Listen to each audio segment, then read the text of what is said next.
2019 is going to be a very big year for the Children's Home Project.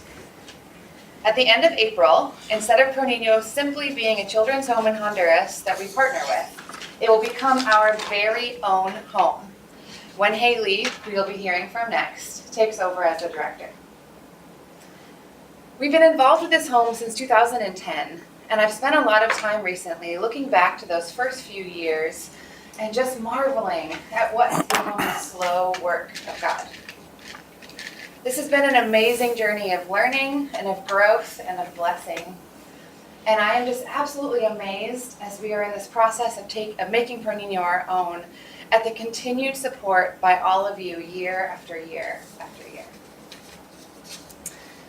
I first came to know Proniño in 2010 when there were 90 boys in the home. It was a place that was constantly bursting with unbridled energy. And there was always a rousing conversation to get involved in, always a dozen boys ready to play a game, and always a child in need of a hug.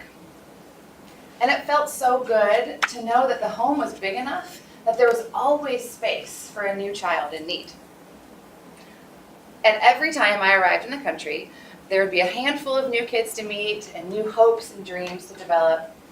But also, at the end of every one of my trips, I would find myself looking around a room packed with kids that I love and wondering which one of these kids would be gone before I came back. Because at that point, Proniño was more like a revolving door of kids going back to the street and then coming back to Proniño and then returning to the street once again. But back then, our goals and dreams were much smaller. It was an accomplishment if a child would be able to complete 6th grade.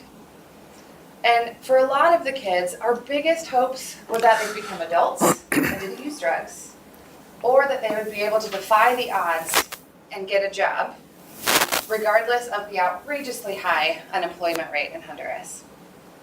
And I would swoop in every 2 months and I would tell the kids that I just know that they could accomplish anything in their life if they would just work hard enough.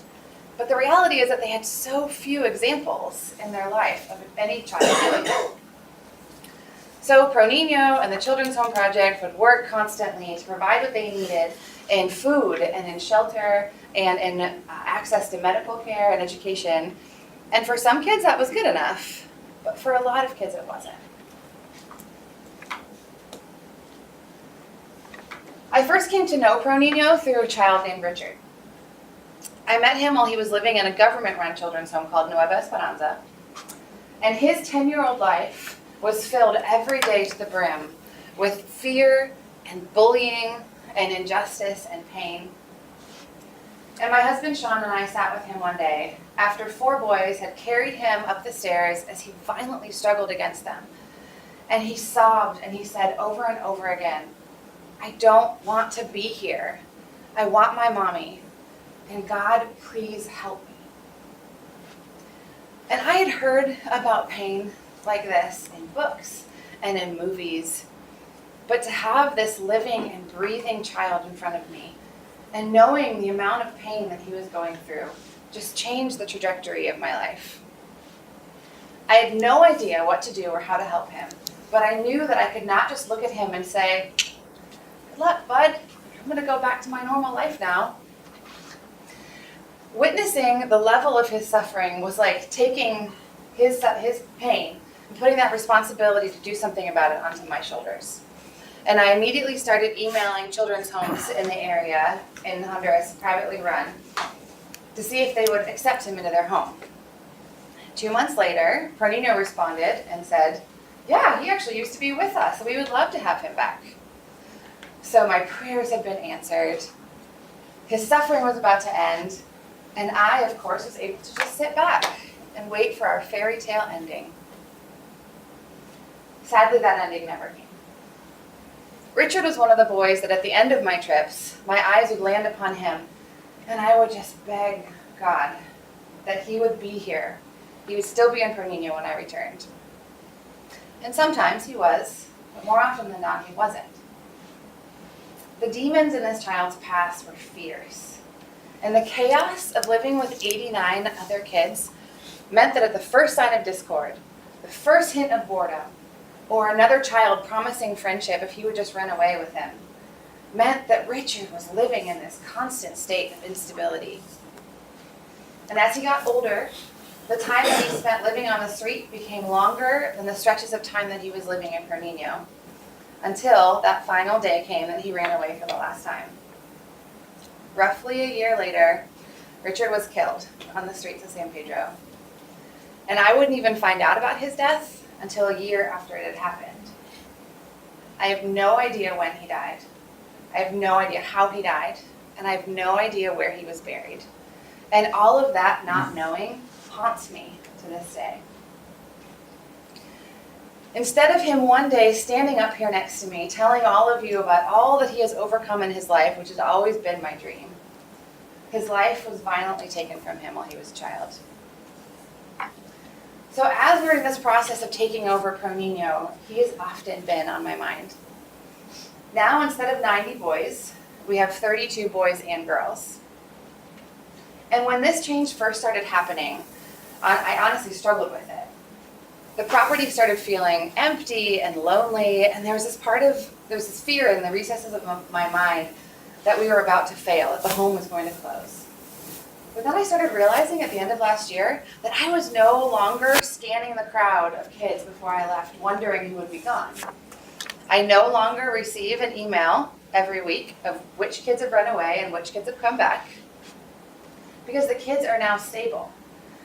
With the smaller amount of kids in the home means that there's so much more individualized attention and care, and in this environment, the kids are thriving. Ever has been in Proniño for longer than I even knew that the home existed. He's always been quiet and respectful and focused. And when this picture was taken, we had just had a conversation in which I had asked him when he was going to be moving and living with the older boys. At that point, all of the older boys, 15 and up, lived in a separate location. He just cocked his head and he said, "Jenny, I just turned 13. His maturity has always made me think that he's significantly older than all the other kids. And whereas Richard struggled so much with the number of kids in the home, Ever has always been able to thrive regardless of the chaos surrounding him.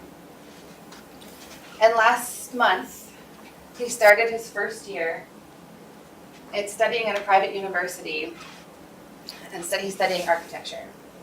We're so proud of him and all that he's accomplished.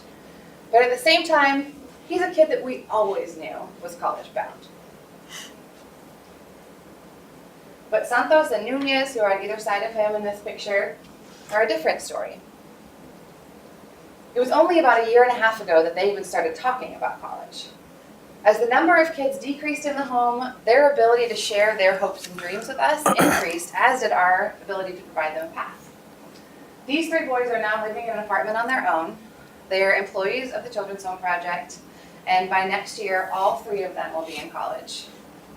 My, oh my, have the expectations within the home changed. No longer would it be acceptable for them to just finish school in 6th grade.